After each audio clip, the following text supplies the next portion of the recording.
நேற்று பேண்ட் ஆயிடுச்சுங்க.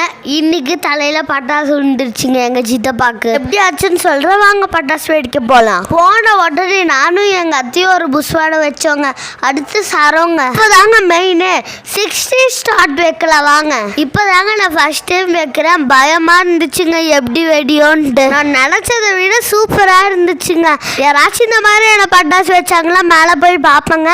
இப்போதாங்க நானே வச்சுட்டு நானே பார்க்குறேன். சித்திக்கு பட்டாசு வைக்க பயங்க, அதனால கம்மி மதம் சுற்றிட்டு இருக்காங்க. மக்கும் அதே பயம் தாங்க, இருந்தாலும் எங்கள் அப்பா இழுத்துட்டு வந்துட்டாங்கங்க. எங்கள் பாட்டிக்கும் அதே பயம் தாங்க, ஆனால் நாங்கள் சும்மா விடுவோமா, இழுத்துட்டு வந்து வச்சிட்டோங்க. எங்கள் சித்தப்பா மண்டையில் எப்படி பட்டாசு இருந்துச்சுன்னா, நாங்கள் புஷ்வானை வச்சுருந்தாங்க. இந்த பக்கம் வான்னு சொன்னால் இதுக்கெல்லாம் போய் நான் பயப்படுவேனா அப்படின்னு சொன்னாங்கங்க.